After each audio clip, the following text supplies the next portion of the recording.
Hello, everybody. Welcome to my channel. My name is Louisa, and I wanted to share some thoughts today about healing in general.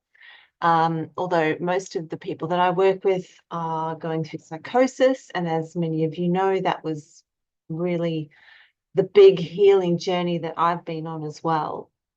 Psychosis, psychotic disorders, schizophrenia, bipolar, mania, any of those kind of alternate, non-ordinary states of consciousness is, I guess it's my specialty, but at the same time, I think that the principles that I share can be applied to healing from almost anything, especially mental illness, but even physical illness.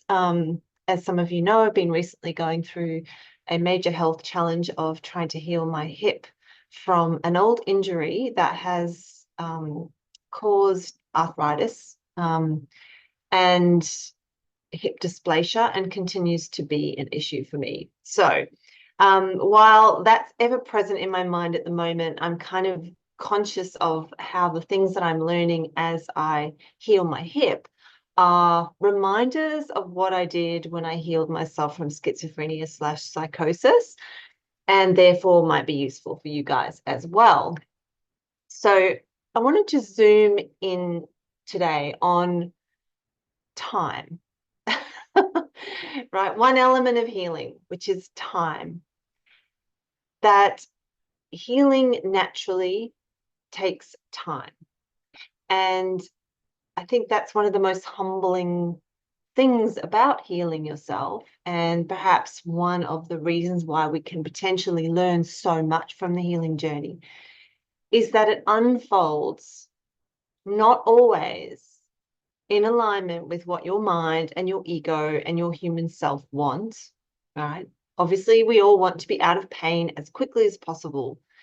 When it comes to psychosis, it's a very disturbing and scary experience. So who wouldn't want to be rid of it as soon as possible?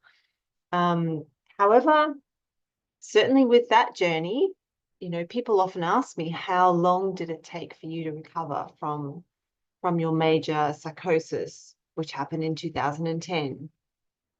And I give the answer that it took, I would say, about 8 years to feel that I could really stand on my own 2 feet. This is a metaphor. All right. So I had enough resiliency after 8 years of work to be able to move interstate, right?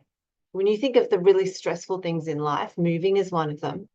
And when you're not well mentally, emotionally, there's no way I could have handled something like that prior to the 8 years.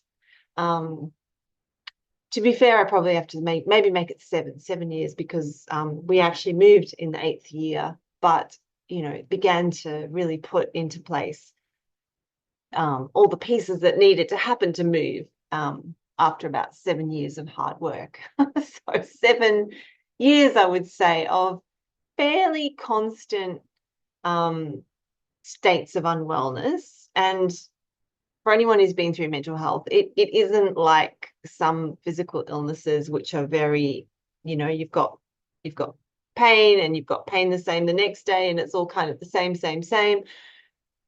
For a mental health issue, you're going to have ups and downs, like, you'll feel okay, fine, great even on occasions, and then other times you'll feel absolutely terrible. I do recall at one point, and I can really suggest this to you as well as a really nice tool to help you feel encouraged, and that is to keep a diary, a simple record. It doesn't have to be like if the word diary conjures to you, oh my God, I've got to write screeds of how I'm feeling, and, and you don't really like writing, you don't need to do that kind of a diary. What I mean here is just a simple record of your mood and how you're feeling, and if there's anything else important that happened in that day that might have contributed to that. So I used to keep a very simple, sort of tiny little notebook with, my mood rated out of 10, what medications I'd had that day, if I had to have extra medications, and anything that happened. That was pretty much it. So the value of that is that sometimes it's hard for us to remember how bad we were at one point, how hard it was for us, how difficult it was for us to get through every day. I certainly find that these days because I'm so far in the journey now. But I remember with that little journal, that little diary entry that I was making, that there did come a point where I really started to notice that the bad days were getting fewer and fewer. So let's say at the beginning that I did it, I might have had out of 1 month, 30 days, I might have had, 25 of them were terrible days, and then just pockets of okay days. And then it just, those pockets of okay days started to increase. So it might go from 5 to 6 to 7. And it's a gradual thing. And you're just noticing that slowly, slowly, slowly over time, you are improving. And that's important to know because it can be so, so disheartening when you feel like you're not getting anywhere, when you've tried everything, you think you've tried everything, right? You can get melodramatic about it. I've tried everything. There's nothing else I can try. And that can be very disheartening when you feel like you aren't making progress, because inevitably what will happen is you will fall back into what we call in mental health a relapse.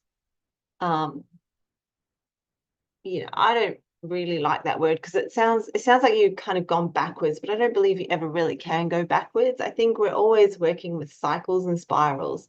So we're revisiting an emotional mental state or an old trigger or an old wound or something that we feel like distresses us. We just revisit it and we get another chance to play with that energy, to figure out how we're going to respond, to do something a bit different this time. And slowly over time, it'll happen less and less. And also the emotional charge will be less and less. It will distress you less and less if you're doing the recovery work, right? And if you're the type of person that's keeping a record of your own mood, you are doing the recovery work. Okay. Recovery work is largely about awareness of self and thinking about and implementing small changes, tweaking, refining how you respond, what you're doing, what you're thinking about, your lifestyle, all of those things. So it might be very small changes that you're making, but any time that you're trying, you are doing recovery work. So if you're doing recovery work, you will improve. You will, absolutely. Because I guess I feel like it's a law of the universe, right? You're putting in effort. So this video is to just kind of zoom out from that micro effort that you put in every day and ask yourself to go, am I making progress? And the answer is yes, you are. You absolutely are. You're probably, if you're feeling a bit stuck, you're probably just spiraling, you're revisiting. I keep doing a spiral. I'll have to put up an image of what I'm trying to say here to show you guys. So I'll do that right now. And you'll see that as you expand through time and you grow, it's represented by the way that the spiral gets bigger and bigger. And you'll see, if you can imagine that the bottom of the spiral there, where there's that dot, that's a wound, that's a pain, that's a trigger, that's a problem. That's something that you revisit again and again and again. That's your dark place. That's your relapse, right? Whatever word you want to give it. So as you grow and expand, what will happen is you'll meet that and then you'll come out of it and you'll learn something and you'll change and things will get better. And sometimes you won't even know why, but sometimes you will know why. As you get more and more conscious on this journey, you begin to see what you're doing that's actually creating this situation for you. You take more and more responsibility for it, but that's another video. So for the moment, let's just say things get better. And as you spiral back down again, because inevitably it will happen, and you revisit that wound and that pain again,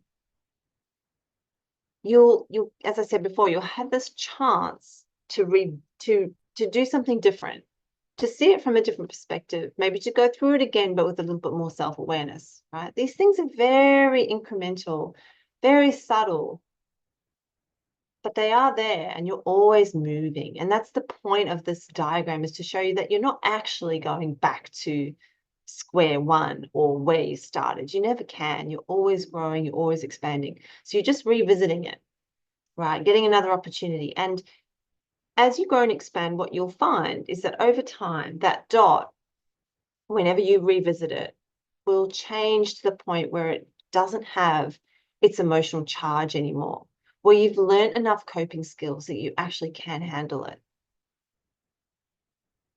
Perhaps you've even healed, perhaps you've even integrated it to such a degree that it doesn't bother you at all. Now, I know that I'm talking here very generally, right? But I'll just give you some examples of what that dot could be. It could be a relationship that fires you up every time and causes you to absolutely crash mentally. And so whenever you see that person, you're triggered, right? But over time, as you do your healing work and you come to develop compassion for yourself and hopefully compassion for that person, and you can kind of see how it's all tied in and why you have that relationship, that will get less and less emotional charge. And so I've represented that in the diagram by the smaller dot. The dot gets smaller to represent less emotional charge. Okay. So this is what you're doing. You are expanding and growing and moving forward at all times. You are always recovering. So, you know, it's a message about hope and faith that you are. And the other thing about a spiral that I maybe need to mention is that if you imagine that you're actually literally walking in a spiral, like what could be a metaphor we could use, practical one. Okay, so you're going around a mountain, you're climbing up a mountain in a spiral, right? And because you're going in a spiral, you can't see what's ahead of you. It's not like a linear line. So as you go around that spiral, you're just seeing what's right in front of you. That's all you can deal with. And you don't know what's fully around the corner. So a spiral is a lovely metaphor for just the sense of going around and around in circles, but you're really not. You are getting somewhere. So I felt that was important to share, possibly because it's very personal for me at the moment, because I had some wonderful success with my hip. For anyone who's interested in what's going on there, I did actually feel like I was really, you know, getting super strong and super healthy, and I was walking and gardening, and I just got a little bit over enthusiastic one day and ran to get my washing in out off the line when it was pouring with rain, and yeah, it was an unmindful moment for me, and I twisted my hip again. So flared up the old injury, went into a bit of a space the last couple of days of, you know, really feeling sorry for myself, because I've been working so hard. I've been working so hard to heal it, and literally doing exercises every day and all of the stuff that I told you about in the previous video about healing as a devotion, an act of devotion, right? So I'm still here, guys. I'm still doing it, but I guess you could call it relapse into the pain again has been interesting for me, because it reminded me of the many, many, many, many times when I felt that way trying to heal myself from schizophrenia and psychosis and depression and anxiety and all of these other mental health issues that, you know, I struggled with all the time on a daily basis for a while there, for those 7 years. And things would seem to get better, and then I'd have a relapse, and then things would seem to get better, and then I'd have another relapse, and you know, and I wound up, you know, in hospital, often in that state of complete collapse, where for whatever reason I just hadn't built up the strength. Right, it's about building up resiliency and strength to be able to handle stress. And most definitely healing from psychosis, that is something that you'll need to do. gradually, slowly, working with your body and your mind, just as I'm working with my hip, just as I worked with myself back then. You know, it's not dissimilar, because psychosis is also in the body, right? It is extreme nervous system stress and overload. And, you know, it often doesn't take much to trigger that. And then old patterns of sort of fearful thinking and racing thoughts and insomnia and all sorts of things start to come up again, because that's the way that you've developed over time. That's your coping strategies. That's your body's kind of hardwired to survive in that way. So you're retraining your body to be able to tolerate more stress, to know how to relax, to know how to fall asleep again. Like, there's a lot of things. There's a lot of steps. There's a lot of you know, really quite fundamental aspects to healing from psychosis, even when it comes to the body, let alone your mind and your emotions, right? So we work with the body patiently, so patiently. I will make more videos about specifics on healing from psychosis, because this year, I've mentioned before, I'm doing an online course on healing from psychosis, and I hope this will be the year 2025 that I'll get to launch it. And yeah, I'm working on it right now. A lot of the content is already done. I just have to do the recordings and get it out to you guys. So, but in the meantime, I'm just going to send out little snippets like this, because why? Because I know that you can heal. And I know that the messages that people are getting are very sad and depressing about your capacity to heal. And I know how scary it is to be in your position if that's what you're going through, psychosis. So, you know, it's just so important for me to keep sending out messages of hope that you can get through this. And hopefully I'll be providing a kind of a really clear structure on ways that you can do it, a kind of a path that you can follow. So hang in there with me, guys. But in the meantime, you know, ultimately, as I always believe and say to everybody, you are your own healer. You know what to do. If you tap in and tune into that part of yourself that has the answers, you will find the answers. So have faith, listen carefully to that voice inside, and blessings for that journey for you. Okay, sending you all lots of love. Namaste.